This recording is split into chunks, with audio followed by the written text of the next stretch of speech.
2 कोटी आमचा आक्षेप असा आहे की कुणाचा तरी फायद्यासाठी हे करायला लागले. या स्कीमा राबवल्या जातात व्यवसायांच्याकडून. आता ते हे चालणार नाही. बरं आता काय आम्ही याच्याबद्दल अजिबात हे करणार नाही. कारण का माहिती आम्हाला सखोल पाहिजे त्याची माहिती. आउटसोर्स शाळांच्या मध्ये बघण्यासाठी स्क्रीन आहेत काय, तिथं नेट आहे काय, नेट असेल लाईट आहे का पहिल्यांदा शाळांच्या मध्ये, त्या कधी पोवायच्या पहिल्यांदा. 2 कोटी रुपये हे काय आपल्या पद्धतीचे आपण खर्च करत नाही, तर लोकांच्या घरामध्ये पैसे आहेत. एकीच्या पद्धतीने चाललंय. किती विद्यार्थी सांगा. आणि ऑफलाईन शाळा असतं इतर शिक्षण विभागाबद्दल चालू असणारी लोकांच्या जो गैरसमज करणारी वस्तुस्थिती असावी. कारण का प्रत्येक विषयावर ह्या पद्धतीने बोलत असत आणि नुसताच कुठेतरी पैसे संपवण्यासाठी आमचं मत आहे की करावं टेंडर. आमचा आग्रह आहे की सर्वसाधारण सभेने टेंडर नाकारावं. त्याची काही व्यवस्था नाही आहे. हे काही माझी सत्तेचे विनंती आहे. काही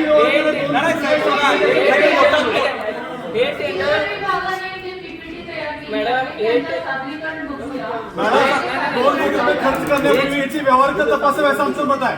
टेंडर रद्द करावं. टेंडर हे सादरीकरण करा. हे tender skill tree madam tender आहे ना, स्किल ट्री कन्सल्टिंग लिमिटेड ह्या कंपनीला तुम्ही आता द्यायला चालला L1 ला ती आहे कॉम्पिटिशन मध्ये. बरोबर आहे ना मॅडम? कधी माहित पण नाही.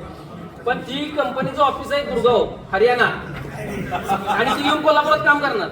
कशासाठी आहे? आमचं सगळ्यांचं मत आहे की हे 2 कोटी आमचा एकच मुद्दा आहे, या 2 कोटीमध्ये किती विद्यार्थी ह्याचा लाभ घेणार आहेत, किती विद्यार्थ्यांना लाभ होणार आहे आणि शाळा कोणत्या यात कुठल्याही प्रकारची व्यवहारिकता नाही. आमची विनंती आहे सभागृहाला हे टेंडर रद्द करावं.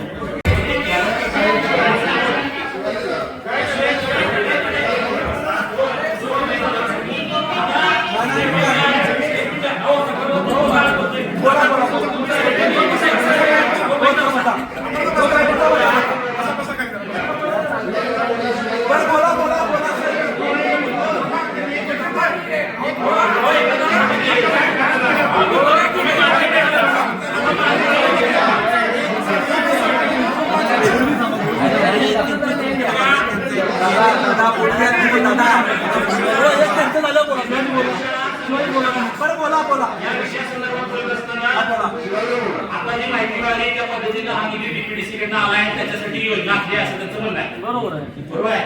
तुम्ही जे काय आक्षेप घेताय, तुम्ही जे काय मुद्दे उपस्थित करताय ते विचार घेतले पाहिजे, या मताचा मी पण आहे. पण दुसरी गोष्ट याची दुसरी बाजू सुद्धा बघत असताना, एक मिनिट ऐकून घ्या त्याच्यावर बोला. दुसरी बाजू बघत असताना नाविन्यपूर्ण अशा योजना आपण आखत असताना एखादा डीपीडीसीचा निधी जर जिल्हा परिषदेला येत असेल, आता याचे फायदे तोटे उपक्रम राबवल्यानंतर त्याचा काय रिझल्ट आहे, रिझल्ट याच्या कुणाचा स्वार्थ आहे काय आहे याच्याशी आपल्याला, मला तर मी सांगतो की माझं म्हणणं की याच्याशी केलं तर नाही. पण ज्या 68 शाळा असतील मॅडम, त्या 68 शाळांची यादी तुम्ही त्यांची व्यवस्था करा किंवा कोणत्या पद्धतीने इम्प्लिमेंट करणार आहे त्याची माहिती द्यायची प्रयत्न करा. पण सन्माननीय सदस्यांना माझी विनंती आहे, म्हणजे विरोधी सदस्यांना परत नाही, या आमच्या बाजूला बसलेल्या सदस्यांना विनंती आहे की पायाभूत सुविधांसाठी निधी हा मगाच्या पद्धतीने गेला तर 70 कोटी रुपयांच्या आसपास काहीतरी दिला होता. मग त्याच्यात दुरुस्ती असेल, नवीन शाळा असतील. पण नाविन्यपूर्ण उपक्रम आपल्या कोल्हापूर सारख्या जिल्ह्यामध्ये संगणकाच्या दृष्टीने डिजिटायझेशनच्या दृष्टीने एखादा येत असतात.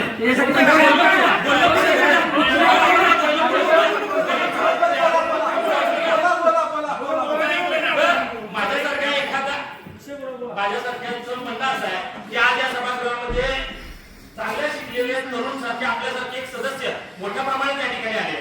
त्यामुळं असा एखादा उपक्रम असेल त्याच्यातल्या त्रुटी आपण नक्की दूर केल्या पाहिजे. त्रुटीबद्दल साशंकता असण्याचं कारण नाही, पण या विषयासंदर्भात जो काही कोणाचा इंटरेस्ट आहे काय आहे काय नाही, शाळाची यादी मॅडम तुम्ही त्यांना सादर करा, तुमच्या 3 स्लाइड्स आहेत त्या सादर करा.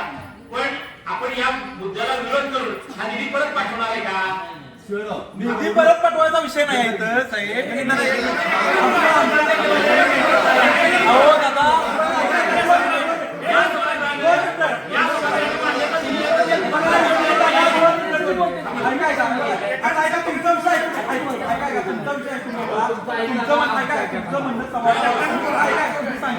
हा निधी परत पाठवणं किंवा आपल्याला काहीतरी त्या विद्यार्थ्यांचं किंवा कुणाचं तर भलं होतं म्हणून आपण त्याच्या आडकाठी 15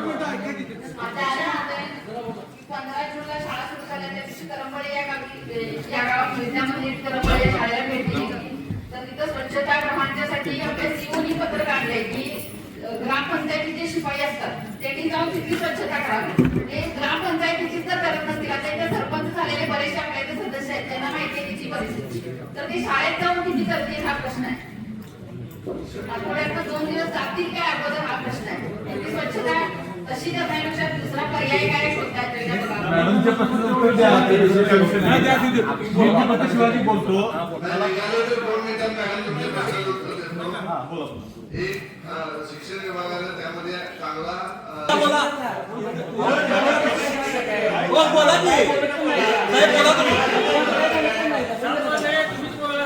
एक विषय बाजूला पडला बघा.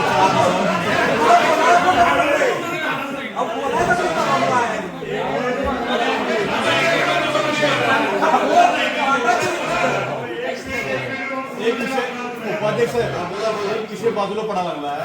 मगाशी जो विषय मांडला शिवाजींनी तो योग्य मांडला. आमचा अशा उपक्रमाला कुठल्याही प्रकारचा विरोध नाही. फक्त त्या उपक्रमाची व्यावहारिकता हे जे काही अधिकारी बसले त्यांनी तपासून घ्यावे असे आमचं मत आहे. कोणीही असं तुमचं म्हणणं एकदम बरोबर आहे.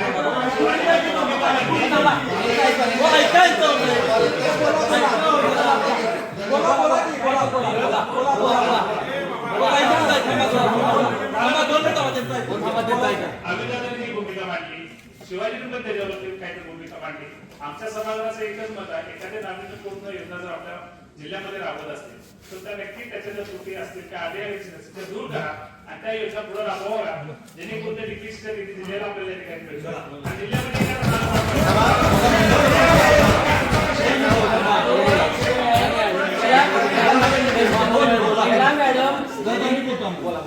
हे बघा यापूर्वी सुद्धा आपल्या जिल्हा परिषदेच्या बऱ्याचशा शाळा ह्या ई लर्निंगनं परिपूर्ण झालेल्या आहेत.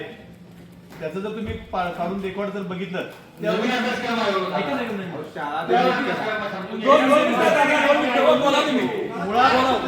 काय सांगायचं लक्षात घ्या ई लर्निंग उपक्रमाची सुरुवात आपल्या जिल्हा परिषद शाळांच्या मध्ये कधी झाली आणि त्याचं कसं टप्प्याटप्प्याने आपण विस्तारीकरण करत चाललोय त्याकडे तुम्ही पहिल्यांदा बघा. त्या शाळांच्या मध्ये पहिल्यांदा लाईट जाणं, त्यांना इंटरनेटची सुविधा करणं, त्यानंतर तिथं सॉफ्टवेअर देणं, ह्या दोन्ही गोष्टीनंतर स्क्रीन देणं ह्या टप्प्याटप्प्याने करण्याच्या गरजा आहे.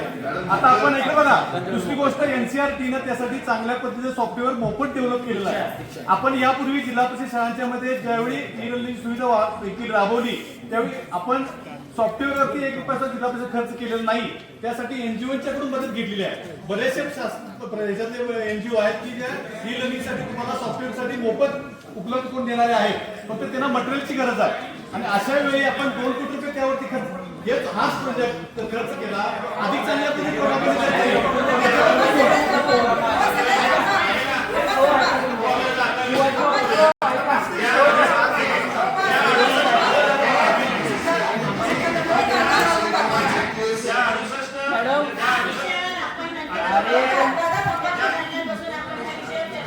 ठीक आहे.